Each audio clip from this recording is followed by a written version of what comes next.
ہمارے ہاں حکومتوں کا بننا، حکومتوں کا ٹوٹنا یقیناً ایک سیاسی عمل ہے، اور کسے صاحب اقتدار ہونا چاہیے اور کس کی باری کب آنی چاہیے، یہ ساری باتیں سیاست سے تعلق رکھتی ہے۔ لیکن اس میں کچھ پہلو وہ ہیں جو خالصتاً شرعی ہے، شریعت خاموش نہیں رہتی وہاں۔ تو میں گزشتہ جمعے بھی اور آج بھی انہی پہلوؤں کو اجاگر کر رہا ہوں۔ ووٹ کیا ہوتا ہے یہ تو واضح ہو چکا، یہ گواہی ہے، شہادت یا سفارش ہے یا امانت ہے۔ ہمارے انتخابی کلچر میں دو چیزیں بڑی معروف ہیں، ایک ہے وعدہ کر لینا، قول و قرار کر لینا، اور ایک ہے اس سے بھی بڑھ کے قسمیں اٹھا لینا، حلف دے لینا، اور پھر وعدوں سے مکر جانا اور حلف اٹھائے ہوئے انہیں بھی پسے پشت ڈال دینا۔ ہم اسے بھی مروجہ سیاست ہی کا ایک کلچر، ایک رسم، ایک رواج سمجھ کے نارمل انداز میں لیتے۔ تو وعدوں کی، قول و قرار کی، عہد و پیمان کی اور قسم کھا لینے کی حیثیت قرآن کریم کی نظر میں کیا ہے؟ ہمارے پاس جس وقت کوئی امیدوار آتا ہے اور اصرار کرتا ہے کہ آپ اپنی رائے کا استعمال میرے حق میں کیجئے، ہمیں اس وقت پورا اختیار ہے کہ ہم اس سے اختلاف کریں یا اس سے اتفاق کریں۔ ہمیں پورا اختیار ہے کہ ہم اس سے بحث کریں، جرا کریں، اس کو پرکھیں، لیکن پورے اختیار کے بعد جب ہم کسی سے وعدہ کر لیتے ہیں کہ میری رائے کا استعمال تیرے حق میں ہوگا، میرا تیرے ساتھ پکا وعدہ، رائے کا استعمال تیرے حق میں ہوگا، اس کا مطلب کیا کہ میں ووٹ تجھے دوں گا، تو یہ وعدہ ہو گیا۔ اب اس وعدہ کی تکمیل کا مطالبہ شریعت کرتی ہے۔ اوفوا بالعہد، عہد کو پورا کرو، وعدوں کو پورا کرو۔ اس کو توڑنے کے لیے ہم سیاست کا سہارا لیں جس سیاست میں چلتا ہے، اس کی گنجائش نہیں ہے۔ وعدہ کس سے کرنا ہے میں اس سے بات نہیں کر رہا، جس سے بھی کر لیا وعدے کی تکمیل۔ اب یہ وعدے کی تکمیل سیاست کا حصہ نہ رہی، یہ شریعت کا مطالبہ بن گئی، یہ اخلاقیات کا مطالبہ بن گئی، یہ انسان کے حسن اخلاق کا حصہ بن گئی۔ میں اس پہ دور رسالت مآب صلی اللہ علیہ وآلہ وسلم سے ایک مثال پیش کرتا ہوں، اور مثال اس دور کی، اس زمانہ کی جب اہل ایمان کفار مکہ کے خلاف بدر کی طرف جا رہے ہیں، معرکہ بدر ہونے والا ہے، غزوہ بدر۔ کفر اور اسلام کی باضابطہ پہلی لڑائی، پہلی جنگ، پہلا جہاد، پہلا غزوہ،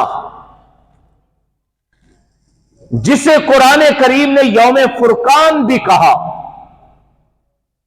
کہ غزوہ بدر یوم فرقان ہے۔ فرقان کا معنی الفارق حق بین الحق والباطل، حق اور باطل کے درمیان میں فرق کر دینے والا دن۔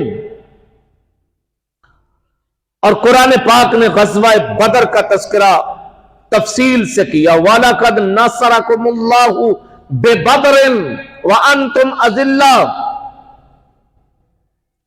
اس غزوہ بدر میں مسلمانوں کی پوزیشن ظاہری، افرادی اور اسلحہ کے اعتبار سے کیا ہے؟ قرآن پاک نے سے کہا وَأَنْتُمْ أَذِلَّةٌ، تم کمزور تھے، ظاہری اعتبار سے تمہاری پوزیشن کمزور تھی۔ گنتی دیکھیں تو دشمن کے بندے 1000 اور مسلمان 300 سے کچھ زائد۔ اسلحہ دیکھیں تو ان کے پاس تمام جنگی ہتھیار، اہل ایمان کے پاس دیکھیں تو گنتی کے چند تلواریں، چند نیزے، گھوڑے گنتی کے، بندے بھی گنتی کے۔ ایسے ماحول میں ایمان والوں کو ایک ایک بندے کی ضرورت ہے، ایک ایک آدمی کی ضرورت ہے۔ اسی دوران 2 آدمی، باپ اور بیٹا، حضرت حذیفہ اور ان کے والد یمان رضی اللہ عنہما، حضور نبی کریم صلی اللہ علیہ وآلہ وسلم سے ملاقات کے ارادہ سے آ رہے ہیں۔ اپنے گھر سے نکلے، انہیں نہیں پتا کہ کوئی یہاں جنگ ہو رہی ہے یا جنگ ہونے جا رہی ہے، لڑائی ہونے جا رہی ہے، کیونکہ وہاں خبریں سینہ بسینہ چلتی تھی۔ آج کا مواصلاتی نظام نہیں تھا، سروس بہت تیز نہیں تھی کہ فوراً ایک میسج کیا اور سارے گروپ میں پھیل گیا، شیئر ہو گیا، ایسا نہیں تھا۔ تو آنے والوں کو یہ علم نہیں کہ حضور صلی اللہ علیہ وآلہ وسلم کے اس وقت سرگرمیاں کیا ہیں، وہ ملاقات کے لیے آ رہے ہیں۔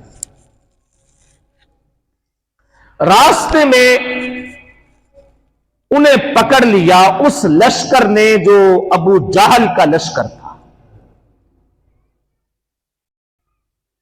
کہیں سے گزرے ہوں گے راستے سے تو ان کے ہتھے چڑھ گئے، کہاں جا رہے ہو؟ ہم مدینہ منورہ محمد صلی اللہ علیہ وآلہ وسلم سے ملاقات کے لیے جا رہے ہیں۔ ابو جہل کہنے لگا تمہیں نہیں پتا ان کے ساتھ ہماری لڑائی ہونے جا رہی ہے اور ہمارا لشکر ان کے خلاف لڑنے کی پوری تیاری میں ہے؟ جی نہیں، مجھے نہیں پتا۔ تم ان کے ساتھ مل کے ہمارے خلاف لڑنے آؤ گے؟ وہ باپ بیٹا کہتے ہیں ہمیں پتہ ہی نہیں، جب لڑائی کی تیاری ہو رہی ہے، ابھی تو ہم ملاقات کے لیے جا رہے ہیں، ہم کیوں تمہارے خلاف لڑنے آئیں گے؟ تو ابو جہل نے کہا اگر تو تم ہمارے خلاف لڑنے آؤ گے ان کے ساتھ مل کے، پھر تو تمہارا خاتمہ بھی کر دیتا ہوں۔ تم ہمارے ہتھے چڑھے ہو، ابھی تمہیں پار کرتے ہیں ہم۔ چونکہ سارے احوال ان کے سامنے نہیں تھے، انہوں نے کہا جی ہم نہیں لڑنے کے لیے آئیں گے، ہم تو ملاقات کے لیے جا رہے ہیں۔ وعدہ کرو، پکا وعدہ کہ ہمارے خلاف لڑائی کے لیے نہیں آؤ گے، میدان جنگ میں نہیں اترو گے۔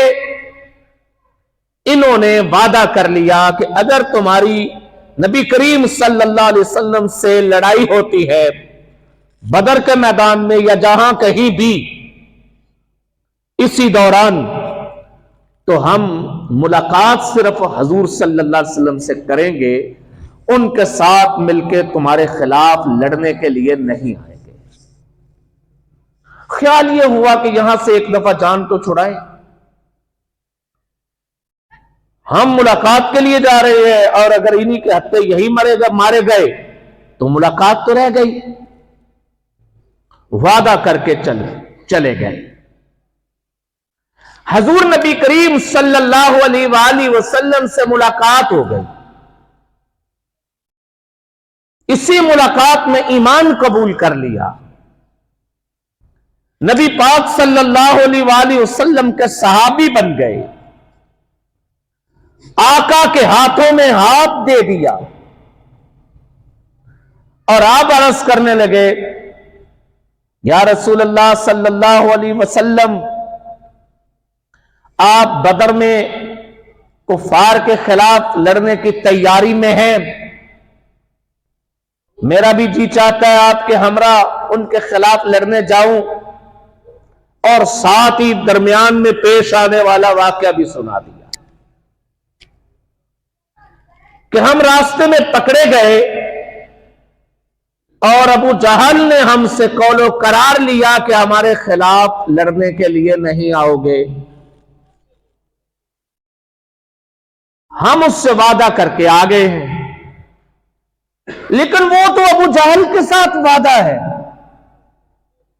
اب ہم نے آپ کا کلمہ پڑھ لیا، آپ کے صحابی بن گئے۔ اب ذرا اس منظر کو دیکھیں کہ مسلمانوں کو ایک ایک بندے کی ضرورت ہے، ایک ایک آدمی کی ضرورت ہے۔ حضرت حذیفہ اور ان کے والد یمان دونوں جنگجو ہیں، ان کے پاس اپنی تلواریں ہیں، ان کے پاس اپنی سواریاں ہیں، اور خود یہ بڑے لڑاکا قسم کے آدمی ہیں،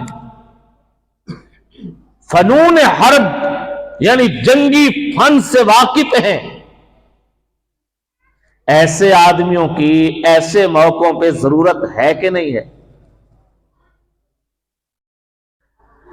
حضور نبی کریم صلی اللہ علیہ وآلہ وسلم نے جس وقت یہ بات سماعت کی کہ یہ وعدہ کر آئے ہیں کہ ہمارے خلاف لڑنے کے لیے، ابو جہل کے ساتھ وعدہ کر آئے ہیں کہ لڑنے کے لیے نہیں آئیں گے، تو آپ صلی اللہ علیہ وآلہ وسلم نے دونوں کو روک دیا، فرمایا وعدہ کی تکمیل یہ شریعت کا حکم ہے، وعدہ کی تکمیل رب کا حکم ہے، وعدہ تم کافر کے ساتھ کر کے آئے ہو تب، وعدہ ایمان والوں کے ساتھ کر کے آئے ہو تب وعدہ کی تکمیل ہوگی۔